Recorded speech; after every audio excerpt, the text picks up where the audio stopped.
Welcome to the Ask the Expert Show with local celebrity hosts Steve-O and Rene. Sit back each week while Steve-O and Rene educate you with live in-studio experts, such as lawyers, doctors, home improvement, and financial experts in their field.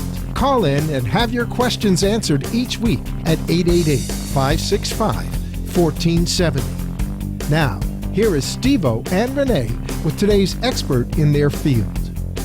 Hey, good afternoon and welcome to another Ask the Experts. Hope everybody had a great Thanksgiving yesterday. What are you looking Is that supposed to be funny? What are you going to tell me? It was Mother's Day or something? No, I'm not going to say anything. Yes. Did you have a nice Mother's Day? I had a wonderful Mother's Day. Thank Mother's you. Day. Thank you. Happy Mother's Day. Since we were on last Monday, we weren't able to do anything yesterday. I love today's shows, both of them. I do. Okay. I'm convinced. Put your pinky.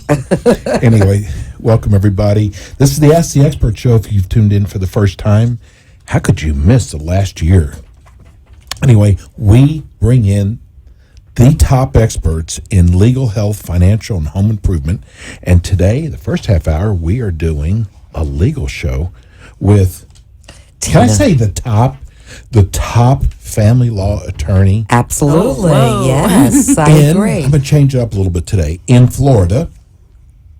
I mean, doesn't matter if you're in Tampa or you're Well, she's listening actually to in Palm Orlando. Beach. She's in Palm Beach. She's in Boca Yes. Raton. Anyway, let's welcome Our first guest, Tina Lewert, who Hi. practices family law Correct. in Palm Beach County. Palm But Beach, Broward. Yeah, right, exactly. Sure.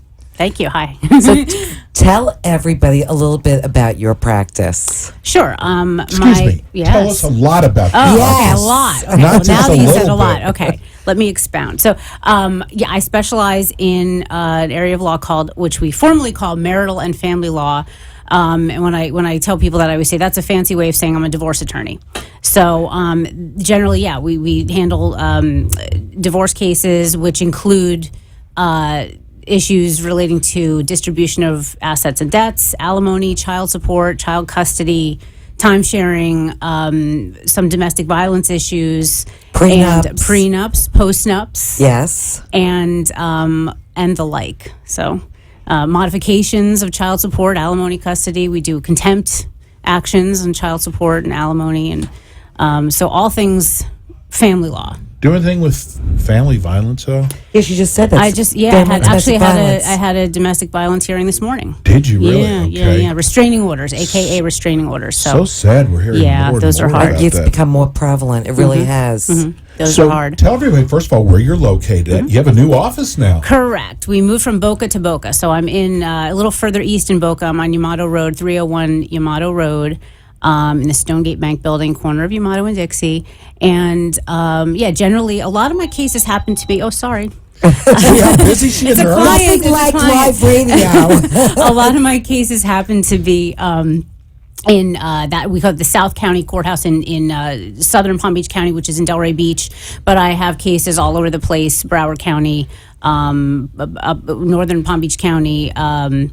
And I actually have a case right now in Brevard, and I've been to Tampa and Sarasota and So all you over the schlep place. back and forth? Oh yeah. Wow. If a Martin client County. wants me to, I'll do it. Yes. Do you get into Martin County? We Not have a much lot in of Martin listeners County. I in- think that I don't know. I don't know why. I don't get calls from Martin County, but sure. If we you go- want, I'll go there. She'll Right take them. there. Yes. Hey, So what's the go ahead. if you have a question today for Tina that has to do with divorce, give us a call at 888-565-1470. Or family law. Any area of family law. 888-565-1470. And if you'd like to watch today's show live, you can watch us right now. I've got two beautiful women in the office here at the studio. In the I said office. We don't even do offices. You can go to www.wwnnradio.com. On the left-hand side, you'll see it says WNN TV. Click there, and there it is. You'll have a screen. Voila, And there there we we are. are. Tell everybody the process for filing divorce in Florida. Sure. Typically, one party whoever decides they want to get the process going, typically, it doesn't usually matter who files first, will file what's called a petition for dissolution of marriage. And that's your initial pleading. That's the document that's filed with the court and served to the other party. And that's the document that's going to lay out what the issues are in the case. If you're asking for alimony, if you're asking for child support, if you're asking for the court to enter into a parenting plan, a time-sharing schedule, if you're asking the court to divide assets and debts, it asks for these things very generally, but that generally that is the pleading that's filed to initiate the divorce case. It gets filed with the local court wherever usually the petitioner lives. The clerk of that court will assign a judge and issue a case number, and that's the process to get it started. And then typically the other party, the responding party, will be served that petition. Most of the time what I see is that party responding but also filing a counter petition, so that both parties are petitioners, both parties are down. So it doesn't matter who asking files for first. relief. Usually not. I mean, sometimes there might be like a, I don't want to say strategical, because a lot of people ask me, oh, who does it matter who files first? Really, the judges don't pay attention to that much. But for example, if you have someone who's like I have people call me and say, my wife or my husband is racking up crazy amounts of credit card debt. Is it all going to be marital debt? Well, yeah, Is it? probably. So when does that end? When you file the petition, it's like a cutoff date, so that everything usually. That's the date, after which things are going to be everyone's sort of separate problems. So, that's sometimes there's a reason like that to file first or to file, period. But usually it's just a, kind of an emotional decision. Yes. So who's wait a ready? second. So Yeah. once you file any credit card debt, that gets, you don't have that responsibility anymore. So that alleviates that Well, responsibility. it alleviates the responsibility for the debt. That doesn't deal necessarily with the issue of whose name the debt is acquired in. So we've got people that are, authorized signers on each other's cards and different things like that. But yeah, generally, with the premise of equitable distribution, or one of the key elements is that whatever is acquired or incurred, debts incurred during the marriage, no matter whose name they're in, are generally going to be marital debts. So that's a concern if you have somebody who's a spender, or wants to take advantage. Right, exactly. Right. Although there might be certain defenses to that in the case, but it creates a big litigation. So, So now I have to ask something about separation. Why are you looking at me? Because don't get any ideas. Anyway, I had a friend that asked me this because she's living with her husband. They're getting a divorce, but she's afraid, and she doesn't want him there anymore. He's cheating. And she wants to know how she could get money, because she knows once he leaves, it's not mandated by the courts until a divorce is finalized for her to be able to have money for her and her children. well, not necessarily. I mean, during the divorce proceeding, she can file, or her attorney can file, what's called a motion for temporary relief or motion for temporary support. But that doesn't happen immediately. It doesn't happen immediately. And I know it's different in different counties as far as how soon you can get that into court. In Palm Beach County, for example, we have a local rule or an administrative order that requires that the parties actually attend mediation before you can get your motion for temporary relief heard before a judge. So to get to mediation, you're going through the pleading stage, then you're doing discovery, you're exchanging financial documents. That takes some time.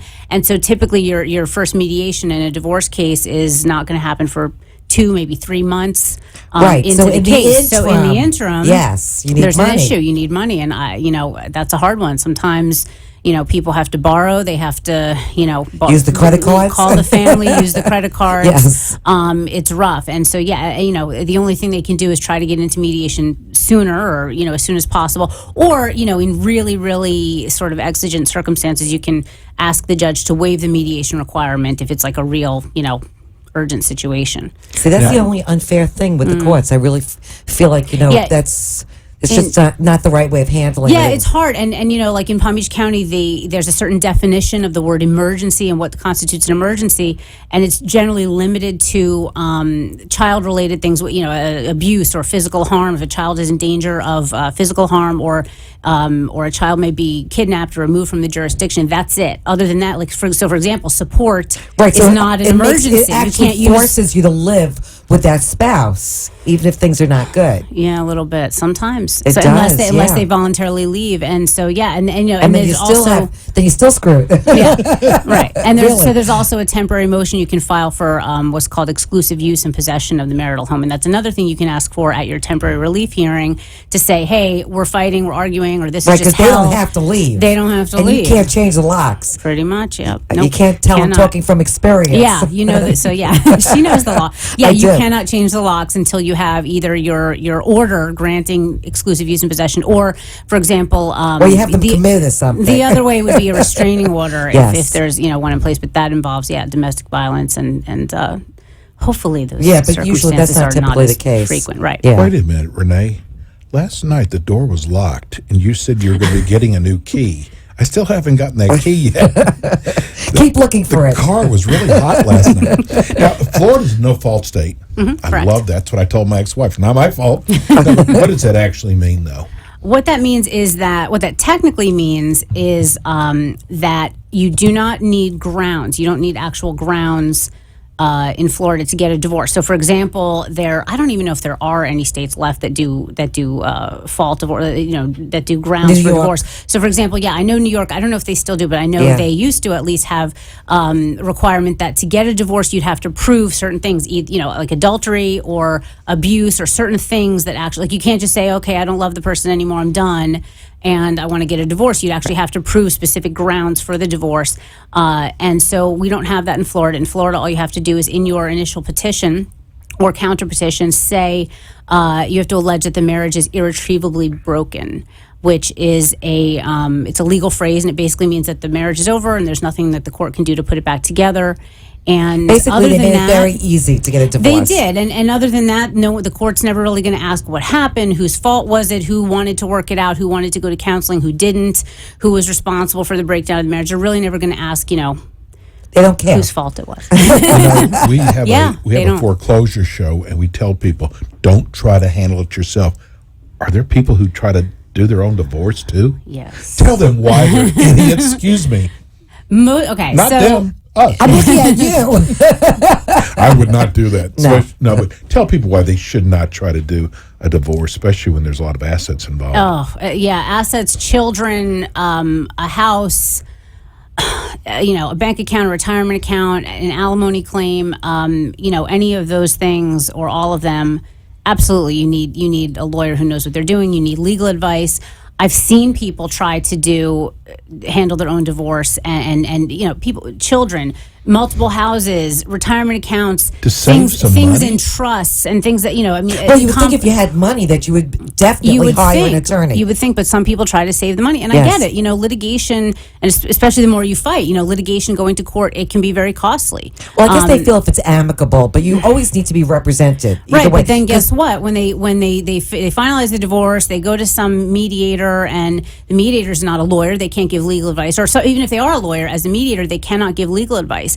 And they come to some agreement, okay, but then they leave a million things out that would have protected either or both of them, and then something comes up afterwards, some issue that wasn't put in there, that was left out, that's not, and it just creates a mess, and then they end up having to hire a lawyer and spend more money than they would have otherwise had to spend had they done it that way in the first place and just been represented. You are board certified. I'm going to tell you, listen to me. Tina is board certified. Which most family attorneys are not. Correct. There's very So this few. is a big thing that you're certified. I think we're now you can be board certified in different areas of law, criminal, civil trial, litigation. So there are different, and marital and family law is one of the areas. I believe there are only something like 7% of all Florida attorneys are board certified in any area of law, and currently we have about 300 in the state who are board certified in marital and family law, and that's out of about 100,000 attorneys. You must have known right out of school that you wanted to be a family attorney. I don't know about that, but yeah, you know what? Everybody has their own. Every family law attorney I talk to has their own circumstances and personal things that bring them to this area of practice. And I was just at a seminar the other day, and there was a lawyer who was speaking. another Boca lawyer, and he said something, he said, if you really, search deep, there's a reason why we're doing this. There's a reason why you want to help families. And so who knows, maybe, it comes it's from difficult. Yeah. Yeah. It's difficult. Emotional. It's difficult. And, a good family lawyer definitely, has a thick skin, but, ultimately, you want to help people. So You are that's in what I the hope. toughest areas of law, I think. A lot of I agree. emotions. A lot of, wow. Anyway, we have to go to break. If you'd like to call Tina and come by and make an appointment, what number can they call you at? Sure. My phone number at the office is 561-544-6861. And if you have a question, we're going to go to break right now. If you have a question, you can call us at 888-565-1470. We'll be right back. Lewert Law Offices is proud to be the family law expert on the Ask the Expert show. Attorney Tina Lewert is a board-certified specialist in marital and family law. Attorney Lewert is committed to obtaining the best resolution for your divorce or other family law case by consistently providing skilled representation, expert legal advice, and personal attention. Attorney Lewert has developed an excellent reputation for providing effective divorce and family law representation in Boca Raton and the surrounding communities. Lewert Law Offices offers legal advice and representation in a wide range of family law matters, including divorce, child custody, time sharing and visitation, child support, alimony, complex asset distribution, post-judgment modifications, and paternity actions. For expert representation in all aspects of divorce and family law, contact Attorney Tina Lewert today at 561-544-6861 or visit www.lewertlaw.com. And we're back. Our phone number here at the studio is 888-565-1470. We have attorney Tina Lewert. Family attorney That sounds Tina like Lewert. an attorney. Prestigious name, yes. Yeah, it does. So tell everybody, how long does it take to get a divorce? Good question. Anywhere from 20 days to years. 20 days? Yeah. Can Actually, somebody get divorced that quickly? They legally, there's a statute that says you can't finalize it. I think any before 20 days have elapsed from the petition or something like that. But that's rare, very Must be rare. a homeless person or something. I've had people do it within the month. If they were super amicable, they had discussed everything, Which is typically had not it the ironed case. out, came to the attorneys, let the attorneys draft it up, best friends, the whole thing. And so, that was great, but unfortunately that's rare. So, it just varies. It just depends on so many things. It depends on, what the claims are. It depends on if the allegations by either party are reasonable, what they're fighting over. It just depends. Sometimes it depends on the attorneys involved. How some attorneys, frankly, are more litigious than others by nature and want to fight for everything for their client and do it so in court. And other attorneys are more mediation and settlement oriented when they can be. And so it really just depends on so many things. And Because then my sometimes- divorce took 3 years. Yeah. So sometimes also it depends on the judge, because the attorneys could say, okay, we're ready to set a trial date. We've mediated 2 or 3 times. We can't do it, and we need a trial date. And then you asked for a trial date, and you're set 9 months down the road because the judges are so backed up.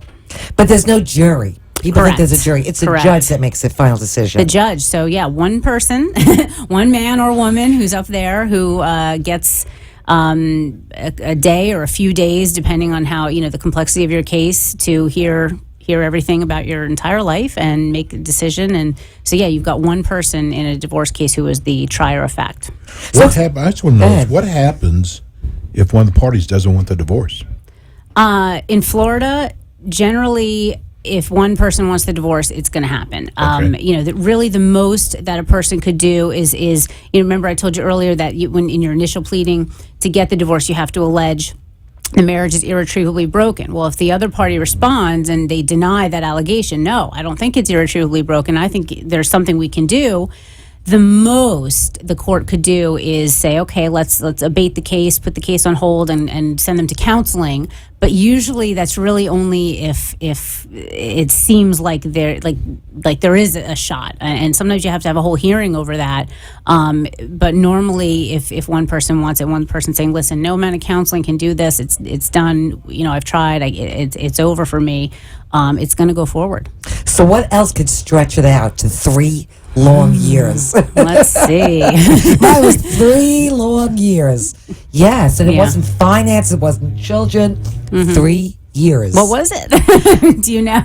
Your guess is as good as mine. I mean, it's finalized many years now, but I'm just saying mine was 3 years. I don't know. Sometimes you have attorneys that'll, keep asking for discovery and like one more month and one more month. And you can always do one more month of discovery to update documents and stuff. And it could never be over. So you have to have money. Yes. Yeah. That's why they stretched it. Unfortunately. Do you ever see where people Some go do. to mediation and then they decide not to get a divorce? Yes, I Well, that's had that good news. happen. It is good news. I had that happen, and I will use a specific example because I'm not using any names. But I had a mediation. I showed up for mediation, opposing counsel, and the mediator showed up for mediation. Our clients showed up, and they said, "Hey, we went to breakfast this morning, and we talked, and we want to spend some time talking." So we put them in the conference room. And the professionals are outside, and they're in there talking. And so after a while, we said, "What's going on in there?" We went in. You heard banging? And there's no, I didn't hear any odd noises. God. But no, we went in and they said, "Listen, can you refer us to a therapist? We want to try." And they did try. And it's my understanding they got back together. And after a really bad breakup that initiated this divorce, they got back together and they made babies and moved on, and it's beautiful. So yeah, it happens. I've seen things like that, and probably most attorneys practicing family law have seen something like that happen, once or twice. Wow. Let's give everybody your phone number Yes. and give them your website because you got a beautiful website. Thank you. It's phone number is 561-544-6861, and the website is www.lewertlaw.com, spelled LEWERTLAW. Okay, so getting back to the whole separation thing, if somebody moves out of the house, is that considered abandoning your assets or abandoning your home? No, and I get that question a lot. I mean, I feel like I get that question by almost everyone. Because And people are scared to move out. yeah. They're unhappy, but they feel like they have to live there till everything's Why are you asking finalized. Right. that question? Because you didn't see the note on your pillow? I can't get in the house. I'm waiting for the key. That's right, you're not getting one. Go ahead. So what was the question? So yeah, no, it's a good question, a common question, and it's really just if you leave the house, I sometimes I advise clients to leave the house because I'm hearing stories and I'm hearing about conflict and tensions that are. It's just not good, especially in front of the children, And so Right. you don't want to do that to your children. It's better to actually separate sometimes in those situations when it's high tension, high conflict, to separate physically. And no, if one person feels they need to, move out or go sleep on someone's couch or go stay with their mother or whatever it is, they're not abandoning property, meaning they're not waiving rights to something that they otherwise would have been entitled to. So how are assets divided also? Assets are generally assets and liabilities, like I said earlier. So there's kind of a presumption. We're starting with a presumption that everything acquired during the marriage, all assets acquired during the marriage, or debts incurred during the marriage are marital and therefore 50-50 or split 50-50. That's like sort of the beginning presumption, and from there are all kinds of exceptions. Things like an inheritance is an exception, assuming you've kept it separate. Not commingled it and not put it in the other party's name. So like if you own the house prior to the marriage, but both of you are paying a mortgage throughout the marriage, are you still entitled to the 50-50? It wouldn't necessarily be 50-50, but there would be some examination of, okay, how much of an increase, how much did the house increase in value during the marriage, and while this mortgage was being paid. If there's mortgages being paid during the marriage, the mortgage is presumably being paid by marital funds, funds that both parties are earning or both parties are contributing, or even one party earned during the marriage.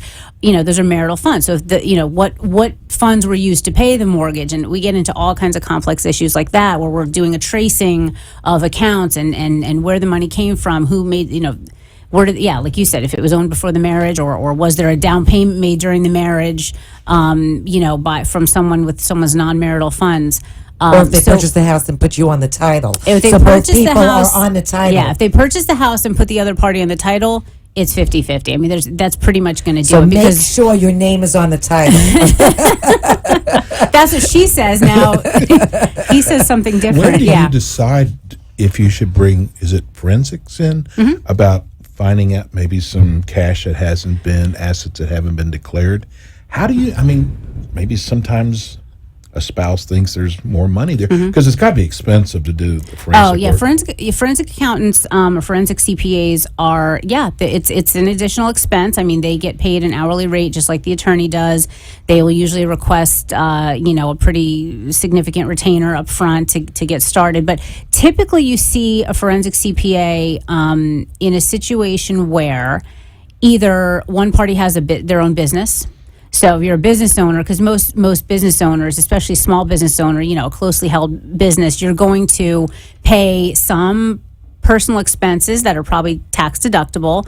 Fine, we don't care what the IRS says. The IRS says you can tax deduct certain things, but the family court needs to know, okay, but if you're paying your health insurance and your car payment and your car insurance and other personal expenses through the business, how much are you really making? So, they'll usually go through and do a tracing like that. How much money is the business owner putting through their business that's really Right, because personal they're not income. always honest about how much is coming in. Right, like especially when it comes to a divorce, they Right. don't want to split it. Right. And it's not even, sometimes it's about being honest and hiding things. Other times it's just about the difference between, like I said, what the IRS, what the tax return says versus like what the family court version of your income is. I always tell Right. people those are two very different things. The tax return, a business owner can make their tax return say something very small, but they are actually paying a lot of expenses that would otherwise be personal. Like if they work for someone, they would have to pay those things themselves, Right. through the business. And yeah, like I said, they may be, the IRS may say you can tax deduct these things and claim them and declare them, pay them through the business, and that's all fine. But we're not concerned with that. We just want to know, well, what's the real number? What are you really living on? So to get to the bottom of that, sometimes we need a forensic accountant. I would think that would be worthwhile. I'm gonna Yeah, do it usually something. is. We're almost out of time. Tina is going to hate me for this. Uh-oh. Hate me. But I'm Well, going she'll to do still it. like me. Well, that's okay. So one out of two. But this is so important. We have all these people out here listening, and they have friends, and they have family members. Tell us why. You know what I'm going to ask? I do. Why should they retain you? I know one thing right off the top of my head. Okay. Because you're certified. You can help me out and answer. Okay. So, that's a very good start as an answer to the question. Yeah. Like you said, I'm board certified. She's a bulldog, too. I feel I trust her. Yes, I'm board certified, which means I'm an expert in the area. I specialize in the area. Only board certified attorneys can actually call themselves experts. So the Florida Bar considers me an expert in my field, specialized knowledge, a certain level of trial experience, and things like that. But, I think that the reason my clients hire me and stick with me or refer other clients, and they do, is that I have a balanced approach. If I can settle a case, if I can mediate a case, especially where the parties have children, absolutely, let's do it. It needs to be You'll settled. save them money wherever you can. And exactly. And I'll tell my clients that. I'll say, listen, we can go to trial and fight. I'll charge you. Exactly. But guess what? You don't want to do that. And it's sometimes, and usually it's a better option And a lot to of resolve attorneys the don't case. do that. A lot of attorneys don't do that. They like to go to trial, and they think that that's how all cases should be. I believe that trial should be a last resort. And so, Is she really an attorney? Wow. see, that's Wow. yeah. Very impressive. Give everybody your phone number. The phone number is 561-544-6861. I mean, she's still talking to me after that. No, we're good. We're good. And give me your website address, too. Sure. The website is www.lewertlaw.com. Perfect. Love having you on. Listen, if you need a great Or somebody that needs a great family attorney. attorney, Yes. there's a reason why she's on Ask the Experts. We are going to go to break, and when we come back, we have Dr. Paula Abel, audiologist. We'll be right back. Thanks, Tina. Thank you. Lewert Law Offices is proud to be the family law expert on the Ask the Expert show. Attorney Tina Lewert is a board-certified specialist in marital and family law. Attorney Lewert is committed to obtaining the best resolution for your divorce or other family law case by consistently providing skilled representation, expert legal advice, and personal attention. Attorney Lewert has developed an excellent reputation for providing effective divorce and family law representation in Boca Raton and the surrounding communities. Lewert Law Offices offers legal advice and representation in a wide range of family law matters, including divorce, child custody, time sharing and visitation, child support, alimony, complex asset distribution, post-judgment modifications, and paternity actions. For expert representation in all aspects of divorce and family law, contact Attorney Tina Lewert today at 561-544-6861 or visit www.lewertlaw.com. Dr. Paula Liebeskin is proud to introduce A. Bell Audiology.